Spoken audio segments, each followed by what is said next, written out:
نحمدہ ونصلی ونسلم علی رسولہ النبی الکریم، اما بعد فاعوذ باللہ من الشیطان الرجیم، بسم اللہ الرحمن الرحیم۔ قال اللہ تبارک و تعالی فی القرآن المجید: ما کان محمد ابا احد من رجالکم ولکن رسول اللہ وخاتم النبیین وکان اللہ بکل شیء علیما۔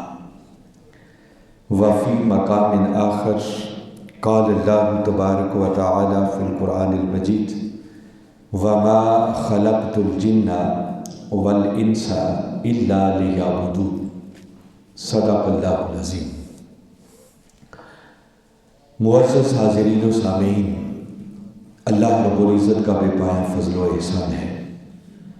کہ جس نے اپنی توفیق خاص اور حضور نبی اکرم صلی اللہ علیہ وآلہ وسلم کے نالین مبارک کی تصدق سے ہمیں ایک مرتبہ پھر اپنی بارگاہ میں حاضر ہونے کی توفیق عطا فرمائے۔ دعا ہے کہ اللہ رب العزت ہماری اس حاضری کو قبول فرمائے۔ آج کی اس نشست میں پچھلی گفتگو کے تسلسل کو جاری رکھتے ہوئے میں نے ایک مرتبہ پھر گفتگو کے عنوان کے طور پر سورہ احزاب، جو کہ قرآن پاک کا 33واں سورہ ہے، اس کی آیت نمبر 40 تلاوت کرنے کا شرف حاصل کیا، جس میں اللہ رب العزت نے اپنے محبوب مکرم صلی اللہ علیہ وسلم کی شان ختم نبوت کا بڑا واضح اور صریح اعلان فرمایا۔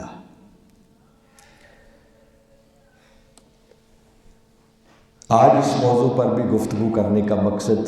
صرف یہ ہے کہ پچھلے جمعۃ المبارک ہم نے اس موضوع کو شروع کیا تھا۔ کوئی عدالت کے اندر جو بھی کارروائی ہوئی اس پر تو میں زیادہ گفتگو نہیں کرنا چاہ رہا، چونکہ قبلہ حضور نے فرمایا ہے کہ اس پر میں خود ہی گفتگو کروں گا۔ وہ جب مناسب سمجھیں گے، جو مناسب سمجھیں گے وہ ارشاد فرمائیں گے۔ تاہم تاجدار کائنات صلی اللہ علیہ وسلم کی شان ختم نبوت کو بیان کرنا اور اس سے رہنمائی لینا کہ اس آپ کی شان ختم نبوت کے تقاضے کیا بنتے ہیں اور اللہ نے کتنی بڑی یہ عظمت اور شان آپ کو عطا کی ہے، اس حوالے سے چند معروضات آج کی اس نشست میں پھر عرض کرنے کی کوشش کرتا ہوں۔ اس آیت کریمہ پر تو میں نے پچھلی نشست میں گفتگو کر دی تھی کہ اللہ رب العزت نے کتنی صراحت کے ساتھ اس آیت کریمہ کے اندر ارشاد فرمایا: ما کان محمد ابا احد من رجالکم، فرمایا کہ محمد صلی اللہ علیہ وسلم تمہارے مردوں میں سے کسی مرد کے باپ نہیں ہیں۔ تو وہ کیا ہے؟ فرمایا ولیکن رسول اللہ، بلکہ وہ تو اللہ کے رسول ہیں، وخاتم النبیین، اور ایسے اللہ کے رسول ہیں کہ اللہ نے ختم نبوت کا تاج جن کے سر انور پر سجا دیا ہے۔ وکان اللہ بکل شیء علیما، اور اللہ ہر چیز کا خوب علم رکھنے والا۔ اس آیت کریمہ کا پہلا حصہ کسی جوان مرد کا باپ نہ ہونا، یہ بھی آقا کی شان ختم نبوت پر دلالت کرتا ہے، اور خاتم النبیین کے کلمات بھی تاجدار کائنات صلی اللہ علیہ وسلم کی شان ختم نبوت اور شان ختم رسالت پر ہی دلالت کرتے ہیں کہ آپ کی آمد کے ساتھ اللہ رب العزت نے ہمیشہ ہمیشہ کے لیے نبوت اور رسالت کا دروازہ بند کر دیا۔ اب قیامت تک نہ کوئی نبی آ سکتا ہے، نہ کوئی رسول آ سکتا ہے، جس کا ذکر خود تاجدار کائنات صلی اللہ علیہ وسلم نے بھی کر دیا اور فرمایا: ان الرسالۃ والنبوۃ قد انقطعت فلا رسول بعدی ولا نبی۔ فرمایا میری آمد کے ساتھ ہی اللہ نے رسالت اور نبوت کا سلسلہ ہمیشہ کے لیے منقطع کر دیا۔ اب میرے بعد نہ کوئی رسول آ سکتا ہے اور نہ کوئی نبی آ سکتا۔ آئیے اس کی ایک حکمت اور بتاتا ہوں جس کو میں آج کی اس نشست میں لینا چاہ رہا ہوں۔ ہم اگر غور کریں کہ اللہ رب العزت نے انسان کو کس مقصد کے لیے پیدا کیا ہے، تو اس انسانی مقصد تخلیق کا ذکر اللہ رب العزت نے سورہ ذاریات میں فرمایا، اور بڑا واضح دو ٹوک لفظوں میں ارشاد فرمایا، وَمَا خَلَقْتُ الْجِنَّ وَالْإِنسَ إِلَّا لِيَعْبُدُونِ۔ فرمایا کہ میں نے جنوں اور انسانوں کو صرف اور صرف اپنی عبادت اور بندگی کے لیے پیدا کیا۔ ایک حصر کے انداز میں پہلے نفی ہے پھر اس بات ہے، یہ اسلوب اپنا کر باری تعالیٰ نے اعلان یہ فرمایا ہے کہ اے انسان، تیرے پیدا کیے جانے کا اور کوئی مقصد نہیں ہے، اگر کوئی مقصد ہے تو وہ صرف ایک کہ تیری زندگی کا ایک ایک لمحہ بھی میری عبادت اور بندگی کے دائرے میں گزرنا چاہیے۔ گویا جب تک انسان صحیح معنوں میں اللہ کا بندہ نہیں بن جاتا اور اس کی پوری زندگی سراپا عبادت نہیں بن جاتی، تب تک اس کے پیدا کیے جانے کا مقصد پورا نہیں ہو سکتا۔ اللہ رب العزت نے اگر ہماری زندگی کا مقصد، ہمارے پیدا کیے جانے کا مقصد اپنا بندہ بننا رکھا ہے، تو اللہ رب العزت نے اس بندہ بننے کے لیے کم و بیش 1.25 لاکھ کے لگ بھگ انبیاء کرام بھیجے، جن کو بندگی کا ماڈل اور نمونہ بنا کر بھیجا کہ آپ اگر تمہاری تخلیق کا مقصد میرا بندہ بننا ہے تو تمہیں بتانا چاہتا ہوں کہ میرے بندے ہوتے کیسے ہیں، کس طرح کا بندہ بننا تم سے تقاضا کیا جا رہا ہے۔ حتیٰ کہ آپ کبھی غور کریں، اللہ رب العزت نے ہماری تربیت کے لیے سب سے پہلے جس انسان کو بھیجا اس کو بندگی کا ماڈل اور نمونہ بنایا اور ان کو مقام نبوت اور رسالت پر فائز کر کے بھیجا، اور وہ حضرت آدم علیہ السلام تھے۔ گویا بقیہ انسانیت بعد میں آئی ہے، اللہ رب العزت نے بندگی کا ماڈل اور نمونہ پہلے بھیجا تاکہ تمہیں پتہ چلتا رہے کہ میرے بندے ہوتے کیسے ہیں۔ یہ وجہ ہے کہ جو میں نے کہا کہ اللہ رب العزت نے ہماری رہنمائی کے لیے، ہماری تربیت کے لیے اس بندگی کے پریکٹیکل ماڈل اور نمونے انبیاء کرام کی شکل میں کم و بیش 1.25 لاکھ کے لگ بھگ بھیجے۔ اور قرآن پاک کا اگر مطالعہ کریں تو قرآن بتاتا ہے کہ باری تعالیٰ نے کس طرح ہر نبی کے سر پر یہ بندگی کا تاج رکھا ہے اور اس کو بندگی کے لقب سے ملقب کیا ہے کہ اگر بندے دیکھنا چاہتے ہو، جس بندہ بننے کا تم سے تقاضا کیا جا رہا ہے، تو میرے ان انبیاء کو کبھی دیکھا۔ جیسے سورہ صافات کو کبھی پڑھے تو باری تعالیٰ نے ارشاد فرمایا، سلام علی نوح فی العالمین، اے نوح عالمین میں تجھ پر میرا سلام ہو۔ پھر فرمایا، انا کذالک نجزی المحسنین، ہم احسان کرنے والوں کو یوں ہی جزا دیتے ہیں۔ اور تیسری آیت میں آگے فرمایا، انہ من عبادنا المؤمنین، لوگوں یاد رکھو کہ بے شک نوح علیہ السلام ہمارے مومن بندوں میں سے ایک بندہ تھا۔ ان کو بندگی کے لقب سے ملقب کرنا، باری تعالیٰ بتانا یہ چاہ رہے ہیں کہ تمہیں پتہ چلے کہ میرے بندے ہوتے کیسے ہیں۔ تو فرمایا میرے نوح کو دیکھو۔ پھر اسی صورت میں فرمایا، سلام علی موسیٰ و ہارون، فرمایا موسیٰ اور ہارون تم دونوں کو بھی میرا سلام۔ وَكَذَلِكَ نَجْزِي الْمُحْسِنِينَ، ہم احسان کرنے والوں کو یوں ہی جزا دیتے ہیں۔ اور پھر آگے فرمایا، إِنَّهُمَا مِنْ عِبَادِنَا الْمُؤْمِنِينَ، اور لوگوں یاد رکھو یہ موسیٰ اور ہارون بھی ہمارے مومن بندوں میں سے 2 بندے تھے، ان کو بھی بندگی کے لقب سے ملقب کیا۔ اور ان کو بندہ کہنا بھی اسی بات کی طرف ایک اشارہ کیا جا رہا ہے کہ جس بندہ بننے کا تم سے تقاضا کیا جا رہا ہے نا، وہ بندے اگر دیکھنے ہیں تو میرے ان پیغمبروں کو موسیٰ اور ہارون علیہ السلام کو دیکھو۔ پھر اسی سورہ صافات میں ارشاد فرمایا، سلام علی ابراہیم انا کذالک نجزی المحسنین، اور پھر فرمایا انہ من عبادنا المؤمنین، کہ بے شک ابراہیم علیہ السلام بھی ہمارے مومن بندوں میں سے ایک بندہ تھا، ان کو بھی بندہ کہا۔ پھر اسی صورت میں فرمایا، سلام علی الیاسین، اے الیاس تجھے بھی میرا سلام، انا کذالک نجزی المحسنین، اور ہم احسان کرنے والوں کو ایسے ہی جزا دیتے ہیں۔ اور ان کے لیے بھی فرمایا، انہ من عبادنا المؤمنین، لوگوں الیاس بھی ہمارے مومن بندوں میں سے ایک بندہ تھا۔ جو میں نے ایک جملہ بھی بولا ہے نا کہ باری تعالیٰ نے 1.25 لاکھ کے لگ بھگ انبیاء کرام کو بندگی کا ماڈل اور نمونہ بنا کے بھیجا تاکہ ہمیں پتہ چلے کہ بندہ کیسے بننا ہے، پریکٹیکل نمونے بھیجے۔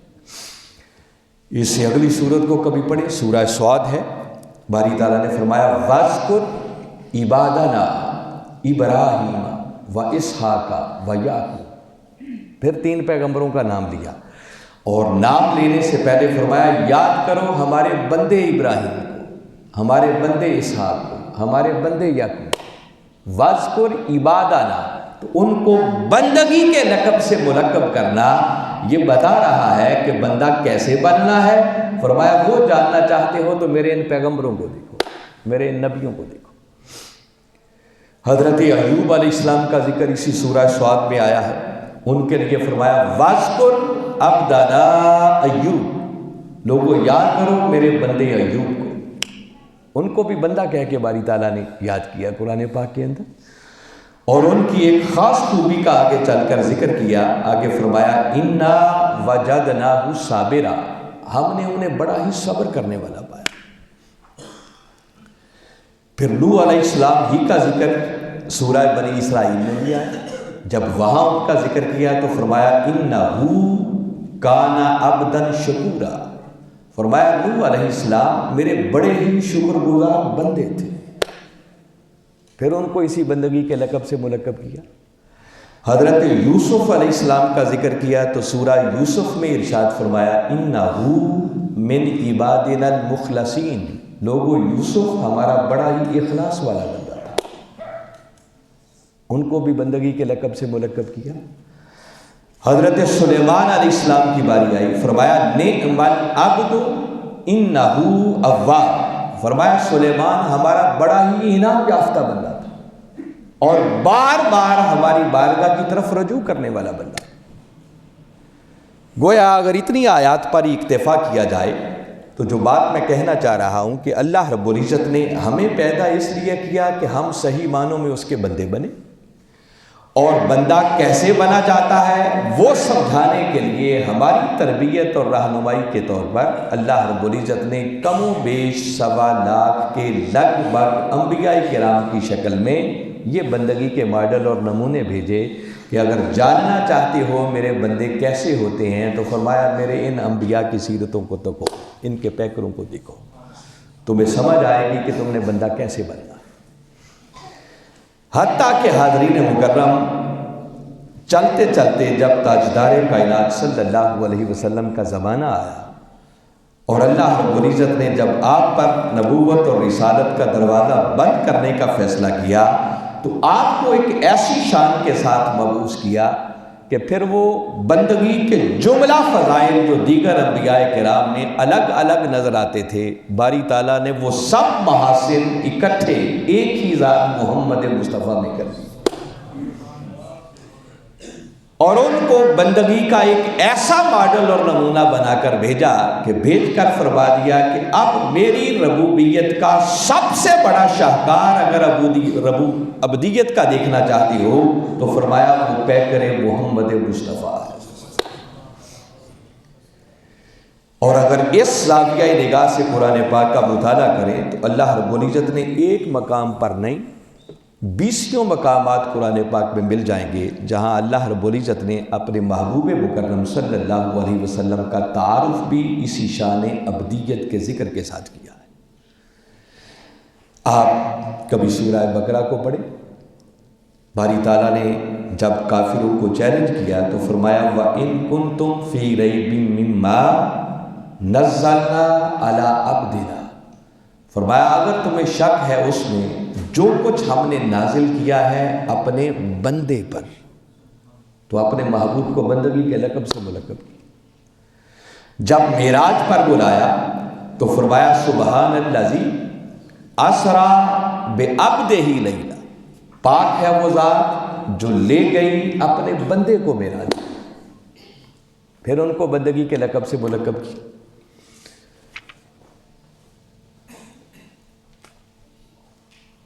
اور جب آپ پر قرآن پاک نازل کیا اور اس قرآن کو فرقان کا نام دیا، تو سورہ فرقان کی پہلی آیت میں فرمایا تبارک الذی نزل الفرقان علی عبدہ لیکون للعالمین نذیرا۔ فرمایا بہت بابرکت ہے وہ رب جس نے نازل کیا فرقان اپنے بندے پر، صرف بندہ کہا، حتیٰ کہ اس فرقان کو جب کتاب کا نام دیا تو سورہ کہف کی پہلی آیت میں فرمایا الحمدللہ الذی انزل علی عبدہ الکتاب۔ فرمایا سب تعریفیں اس اللہ کے لیے ہیں جس نے نازل کی کتاب اپنے بندے پر۔ اور سب سے بڑھ کر یہ کہ جب شب معراج ثم دنا فتدلی فکان قاب قوسین او ادنی کی بلندیوں پر بلایا، اور وہاں بٹھا کر جب باری تعالیٰ نے اپنے محبوب سے بات کی تو وہاں بھی فرمایا فَأَوْحَا إِلَىٰ عَبْدِهِ مَا أَوْحَا، پس پھر جو اس کے جی میں آیا اس نے اپنے بندے کی طرف وحی کی، تو بندگی کے لقب سے ملقب کیا، جس کا مطلب ایک بات تو یہ بتانا چاہ رہا ہوں کہ لوگوں، جس طرح میں نے دیگر 1.25 لاکھ کے لگ بھگ انبیاء کرام کو بندگی کا ماڈل اور نمونہ بنا کر بھیجا ہے، فرمایا اسی طرح میں نے اپنے محبوب محمد مصطفیٰ صلی اللہ علیہ وسلم کو بھی تمہاری رہنمائی اور ہدایت کے لیے کہ بندہ کیسے بنا جاتا ہے، اس بندگی کا اگر عملی پیکر اور نمونہ دیکھنا چاہتے ہو تو میرے محبوب محمد مصطفیٰ کو دیکھو۔ مگر خاص طور پر جو بات میں بتانا چاہ رہا ہوں، جس کا تعلق آقا کی شان ختم نبوت کے ساتھ ہے، اور ان آیات سے جو میں بالخصوص استدلال کرنا چاہ رہا ہوں کہ میں نے جتنی آیات پڑھی ہیں کبھی ان پر غور کریں۔ اللہ رب العزت نے دیگر انبیاء کو بھی بندہ کہا ہے اور ہمارے آقا صلی اللہ علیہ وسلم کو بھی بندہ کہا، مگر بندہ کہنے میں اس نے ایک فرق رکھا ہے۔ جب دیگر انبیاء کو بندہ کہا تو انہیں صرف بندہ نہیں کہا، بلکہ ساتھ ان کی کوئی نہ کوئی خوبی بھی بیان کی، ان کی شان بھی بیان کی۔ کسی کے لیے فرمایا یہ ہمارا مومن بندہ تھا، کسی کے لیے فرمایا یہ بڑا صبر کرنے والا بندہ تھا، کسی کے لیے فرمایا یہ بڑا اخلاص والا بندہ تھا، کسی کے لیے فرمایا یہ بڑا شکر گزار بندہ تھا، کسی کے لیے فرمایا یہ آخرت کو بڑا یاد کرنے والا بندہ تھا۔ تو جس کو بھی بندہ کہا ہے، خالی بندہ نہیں کہا بلکہ ساتھ ان کی کوئی نہ کوئی خوبی بھی بیان کی۔ مگر جب ہمارے آقا صلی اللہ علیہ وسلم کی باری آئی تو میں نے جتنی آیات اس حوالے سے پڑھی ہیں، اگر آپ نے غور کیا ہو تو باری تعالیٰ نے جہاں بھی کہا صرف بندہ کہا، ساتھ ان کی کسی خوبی اور شان کا ذکر نہیں کیا۔ حالانکہ اگر کسی کی کوئی خوبی ساتھ بیان کی جائے تو خوبی بیان کرنے سے شان بڑھتی ہے، کم تو نہیں ہوتی۔ تو ذہن میں سوال پیدا ہوتا ہے کہ باری تعالیٰ تو دیگر انبیاء کو بندہ کہے، ساتھ ان کی شانیں بھی بیان کرے، خوبیاں بھی بیان کرے، تو کیا معاذ اللہ ہمارے آقا صلی اللہ علیہ وسلم میں کوئی ایسی خوبی نہ تھی جس کا ساتھ ذکر کیا جاتا؟ فرمایا بات یہ نہیں ہے، بلکہ میرا ضابطہ اور اصول یہ ہے کہ تلک الرسل فضلنا بعضهم علی بعض، یہ سب میرے رسول ہیں اور میں نے ان میں سے بعضوں کو بعضوں پر فضیلت دے رکھی ہے۔ میں نے کسی کو کسی رنگ میں نمایاں کر رکھا ہے، کسی کو کسی رنگ میں نمایاں کر رکھا، اور اس ضابطے کے مطابق جس میں جو خوبی زیادہ تھی میں نے اسے اس کے ساتھ مختص کر دیا۔ جس میں ایمان زیادہ تھا اسے مومن کہہ دیا، جو زیادہ صبر والا تھا اس کو عبد صابر کہہ دیا، جو زیادہ شکر کرنے والا تھا اس کو عبد شکور کہہ دیا، جو زیادہ اخلاص والا تھا اس کو عبد مخلص کہہ دیا۔ تو گویا جس میں جو خوبی زیادہ تھی فرمایا ہم نے اسے اس کے ساتھ مختص کر دیا۔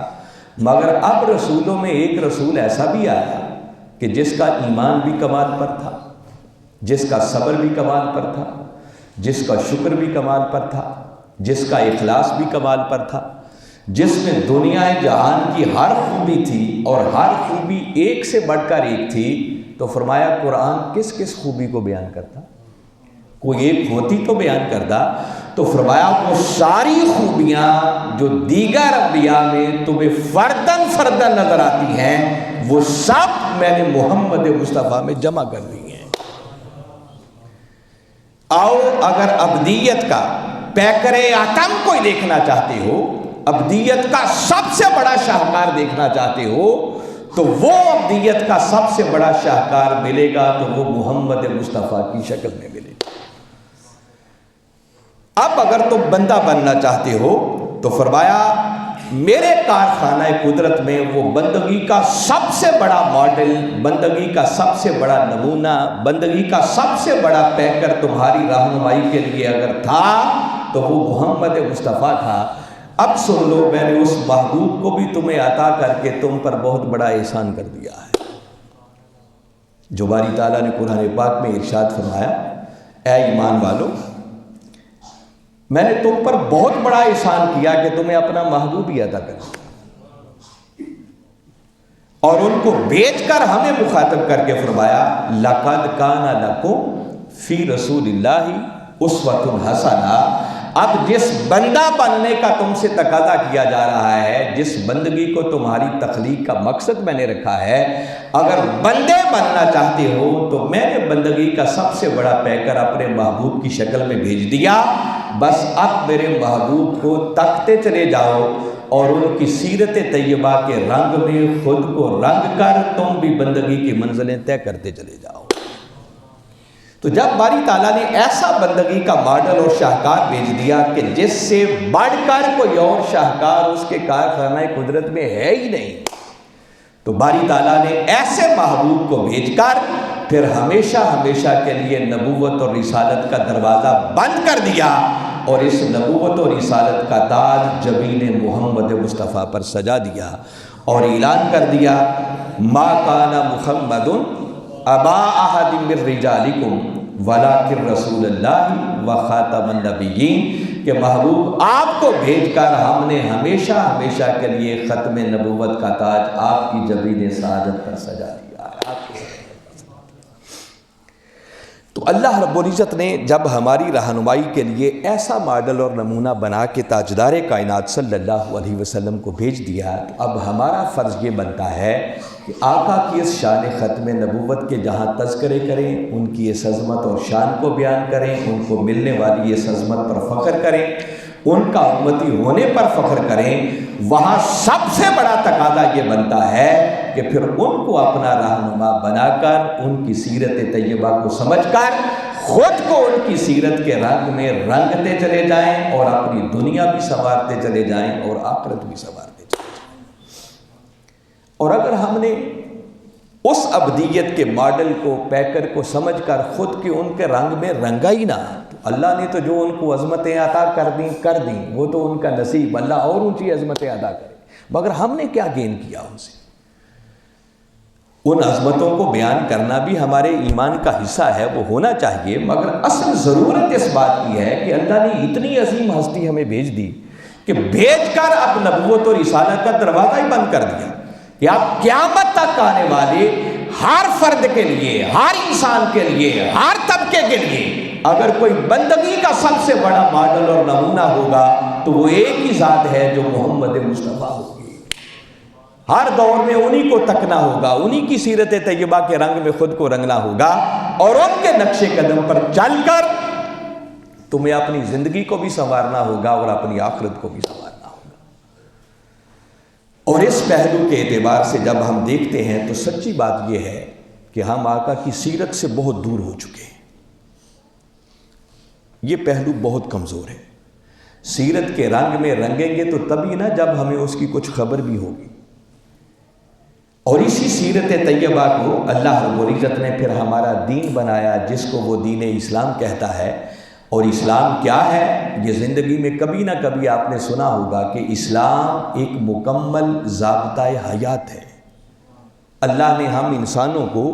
زندگی گزارنے کے لیے جو نظام عطا کیا ہے، جو دستور عطا کیا ہے، جو ڈسپلن عطا کیا ہے، اس کا نام ہے اسلام۔ اسی کو دین حق کہا جاتا ہے۔ اور یاد رکھیں یہ سارے کا سارا دین اسلام، یہ نام ہی کملی والے آقا کی سیرت اور سنت کا ہے۔ تو اللہ نے ہمیں زندگی گزارنے کے لیے جو ڈسپلن، جو نظام عطا کیا ہے، اگر وہ آقا کی سیرت طیبہ کا نام ہے تو اس کا مطلب یہ ہے کہ جب تک اس سیرت کو سمجھ کر اس کے رنگ میں خود کو رنگتے نہیں ہیں تب تک کامیابی کا کوئی حقیقی تصور نہیں ہو سکتا۔ اور ہماری صورتحال یہ ہے کہ وہ اسلام جو آقا کی سیرت طیبہ ہے، یہ قرآن خود بھی اگر دیکھیں تو یہ بھی سیرت کی بہت بڑی کتاب ہے۔ کسی نے ام المومنین حضرت عائشہ صدیقہ رضی اللہ تعالیٰ عنہ سے پوچھا تھا نا کہ ام المومنین ذرا فرمائیں ہمارے آقا کے اخلاق کیسے تھے، تو جواب دیتی ہیں کانا خلقہ القرآن، اے پوچھنے والے کیا قرآن پڑھ کے نہیں دیکھا؟ یہ سارے کا سارا قرآن کملی والے آقا کی اداؤں کا نام ہے۔ قرآن آقا کی اداؤں کا نام ہے۔ تو اگر قرآن ہمارے آقا کے اخلاق کا نام ہے تو اس کا مطلب کہ یہ قرآن آقا کی سیرت طیبہ کی کتاب ہے۔ ایک آقا کی سیرت وہ ہے جو آقا کے غلام لکھتے ہیں، جیسے کسی نے اسوہ کامل کے نام سے لکھی، کسی نے سیرت النبی کے نام سے لکھی، کسی نے ضیاء النبی کے نام سے لکھی، اور حضور شیخ الاسلام نے سیرت الرسول کے نام سے 14 جلدیں لکھ دی۔ یہ سیرت وہ ہے جو آقا کے غلام لکھتے ہیں، اور ایک ہمارے آقا کی سیرت وہ ہے جو قرآن کی شکل میں خود خدا نے لکھی ہے۔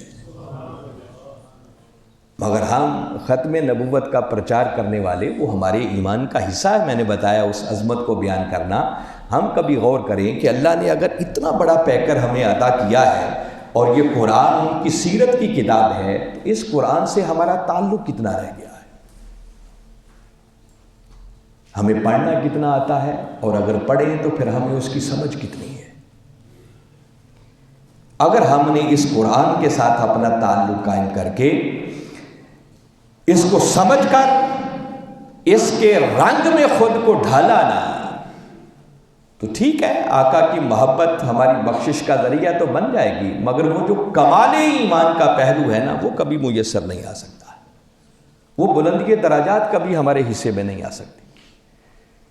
اللہ رب العزت نے جس محبوب کے سر پر ختم نبوت کا تاج سجا کر ہمیشہ کے لیے نبوت اور رسالت کا دروازہ بند کر کے اعلان کر دیا کہ اب اس کے بعد کوئی بندگی کا ماڈل اور نمونہ میری کارخانہ قدرت میں نہیں ہے، آخری بیکر میں نے بیچ دیا، اس ہستی کی سیرت طیبہ کو سمجھنا اور سمجھ کر اس سیرت کے رنگ میں خود کو رنگنا، یہ ہمارے ایمان کا تقاضا بنتا ہے، یہ ہماری دنیا اور آخرت کی کامیابی کے لیے ضروری ہے۔ اور میں نے بتایا کہ اس سیرت کو سمجھنے کے لیے بھی سب سے بڑا نسخہ وہ اللہ کا قرآن ہے، اور پھر آگے آقا کی احادیث مبارکہ جو آپ کی سیرت کی کتابوں میں ملتی ہے، اور حضور شیخ الاسلام نے اب دیکھیے اس حدیث کا انسائکلوپیڈیا بھی اس امت کو دے دیا، جس کی کم و بیش کوئی 60 جلدیں بن گئی ہیں۔ ابھی پہلا 8 جلدوں پر مشتمل والیوم آیا، اور یہ جو امت مسلمہ زوال کا شکار ہے، حکیم الامت علامہ اقبال رحمۃ اللہ تعالیٰ علیہ، دیکھیں نا، ان کو حکیم الامت کہتے ہیں تو وہ کو دوائیاں بیچنے والے حکیم تو نہیں تھے، ان کو حکیم الامت اس لیے کہتے ہیں کہ انہوں نے اس بات کی تشخیص کر کے بتایا کہ اس امت کے امراض کیا کیا ہیں جس کی وجہ سے یہ امت زوال کا شکار ہے، اور انہوں نے تشخیص کر کے اس امت کے زوال کا جو سب سے پہلا اور بڑا مرض بتایا ہے کہ ہم کیوں زوال کا شکار ہیں، وہ ایک بڑا مرض یہ ہے کہ ہم اللہ کے قرآن سے دور ہو گئے، جس کا ذکر وہ اپنے ایک شعر میں کرتے ہیں کہ وہ معزز تھے زمانے میں مسلمان ہو کر، اور ہم خوار ہوئے تارک قرآن ہو کر، قرآن کو ترک کیا، ذلت و رسوائی ہمارا مقدر بنا دیا۔ کئی مہینے گزر جاتے ہیں، قرآن کی تلاوت بھی نصیب نہیں ہوتی۔ خوش نصیب ہیں جن کو ہوتی ہے، مگر بحثیت امت ہم اپنا جائزہ لینا کہ ہم قرآن سے کتنا دور ہو گئے۔ ہمیں وہ چند صورتیں بھی صحیح تلفظ کے ساتھ نہیں آتی جو ہم نے ہر روز نماز میں تلاوت کرنا ہوتی، ان کے مفہوم سے واقف نہیں ہیں کہ ہم پڑھتے کیا ہیں کھڑے ہو کر۔ تو جس امت کو قرآن پڑھنا کوئی نہیں آتا، جس کو سمجھ کوئی نہیں ہے، تو اس پر عمل کیا کریں گے؟ ہم تو بس وہ چند چیزیں جو ہمیں وراثت میں مل گئی ہیں نا، ان پر گزارا کر کے، جسے کہتے ہیں نا ڈنگ ٹپاؤ، بس زندگی کے دہاڑے پورے کر۔ ضرورت ہے کہ پھر سے اس قرآن کی طرف رجوع کیا جائے۔ یہ وجہ ہے کہ اس صدی کے اندر حضور شیخ الاسلام نے حکیم الامت اقبال رحمۃ اللہ تعالیٰ علیہ کے بتائے ہوئے اس مرض کا علاج کرنے کے لیے نسخہ دیا۔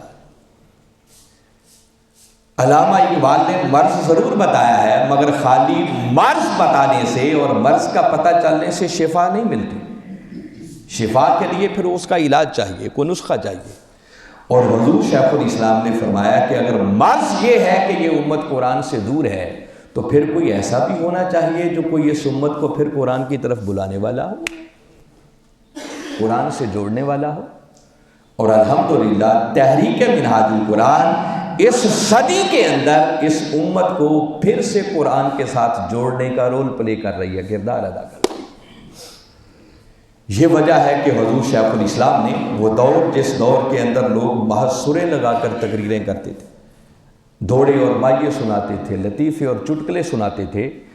اس سروں والے دور کے اندر اگر کسی ہستی نے قرآن اور سنت کے دلائل کے ساتھ گفتگو کرنے کا سلیقہ سکھایا ہے تو اس ہستی کا نام ڈاکٹر محمد طاہر القادری ہے۔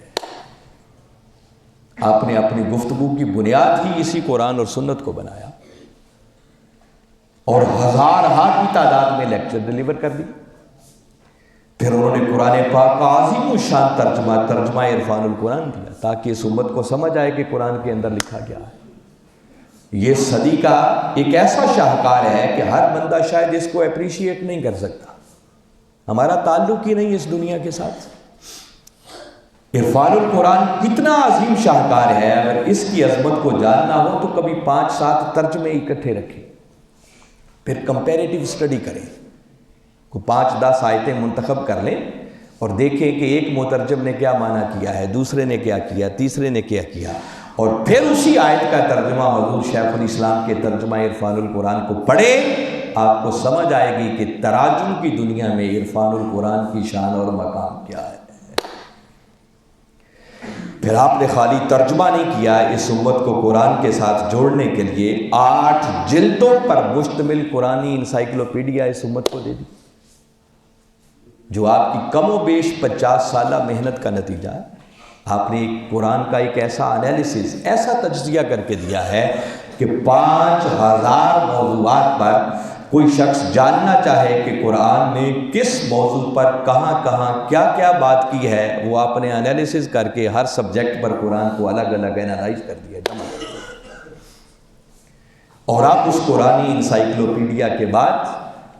کم و بیش کوئی 40 جلدوں پر مشتمل اس قرآن کی تفسیر کا کام بھی مکمل کر دیا ہے۔ یہ سب کچھ کس لیے ہے؟ تاکہ اس امت کو پھر قرآن کی طرف راغب کیا جائے، اور جدید طور کے تقاضوں کو پورے کرنے والی تفسیر 5 مختلف شکلوں میں آپ نے مختلف جہتوں میں قرآن کی تفسیر کی ہے، اور پھر ان کے شاگردوں کی ایک پوری ٹیم ہے جو دروس عرفان القرآن کا کام کرتے ہیں۔ پورا مہینہ ان کا اور کام ہی کوئی نہیں ہے، وہ کم و بیش 22 سے 25 دن فیلڈ میں رہتے ہیں، اور ہر روز مختلف شہروں کے اندر، قصبوں کے اندر صرف دروس قرآن دے رہے ہیں۔ ابھی رمضان المبارک شروع ہوگا، اور انشاءاللہ میرے مولا نے چاہا تو مرکزی نظامت دعوت کے زیر اہتمام پھر کم و بیش کوئی 60 کے لگ بھگ شہروں کے اندر 5 روزہ دروس عرفان القرآن جو فجر کی نماز کے بعد ہوں گے، اور ہزارہا کی تعداد میں لوگ ان میں شرکت کرتے ہیں۔ آپ کے لاہور کے اندر انشاءاللہ 2 جگہوں پر تو بڑے پیمانے پر ہوں گے،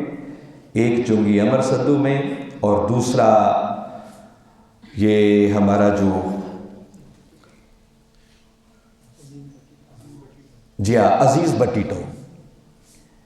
وہاں پہلے بھی ہوتے رہے ہیں، اور صبح فجر کی نماز کے بعد ہزارہا کے اجتماع ہم نے اپنی آنکھوں سے دیکھے، اور انشاءاللہ میرے مولا نے چاہا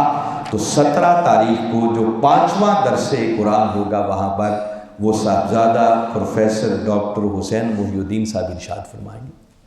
یہ پورے پاکستان کے اندر انشاءاللہ یہ سلسلہ شروع ہوگا، اور یہ کئی سالوں سے جاری ہے۔ کہنے کا مطلب یہ ہے کہ یہ سب کچھ کیوں؟ تاکہ اس امت کو پھر قرآن کے ساتھ جوڑا جائے۔ اس کے لیے ہر بندے کو خود بھی ایفرٹ کرنا ہوگی، کوشش کرنا ہوگی۔ تو میں بتا رہا ہوں کہ ختم نبوت کا تاج اللہ رب العزت نے اپنے محبوب کے سر انور پر سجا کر ہمیں یہ میسج اور پیغام دیا ہے کہ لوگوں، میں نے محبوب کو بھیج کر اب نبوت اور رسالت کا دروازہ بند کر دیا ہے۔ اب قیامت تک تمہاری رہنمائی کے لیے اور کوئی نبی نہیں آئے گا، کوئی رسول نہیں آئے گا۔ یہ بندگی کا آخری ماڈل ہے، نمونہ ہے، بس انہی کو تکنا ہوگا اور انہی کی سیرت طیبہ کے رنگ میں خود کو رنگ کر تمہیں اپنی دنیا بھی سنوارنا ہوگی اور تمہیں اپنی آخرت بھی سنوارنا ہوگی۔ اور ان کی سیرت طیبہ کو سمجھنے کے لیے پہلے قرآن کی طرف رجوع کرنا ہوگا، اور قرآن کو سمجھنے کے لیے پھر آقا کی سنت مبارکہ، آپ کی احادیث مبارکہ کو ساتھ رکھنا ہوگا، کیونکہ قرآن اس وقت تک سمجھ ہی نہیں آتا جب تک قرآن کو سیرت مصطفیٰ کے آئینے میں رکھ کرنا پڑا۔ اور یہی رول ہے جو آج کے دور میں منہاج القرآن اور حضور شیخ الاسلام ادا کر رہے ہیں۔ اللہ کی بارگاہ میں دعا ہے کہ باری تعالیٰ ہمیں ان چیزوں کو سمجھ کر ہمیں صحیح معنوں میں قرآن کے ساتھ اپنے تعلق کو مضبوط کر کے اور کملی والے آقا صلی اللہ علیہ وسلم کی سچی اور سچی غلامی کا پٹا اپنے گلے میں ڈال کر ہمیں اپنی دنیا اور آخرت کو سنوارنے کی توفیق عطا فرمائے۔ وما علینا الا البلاغ۔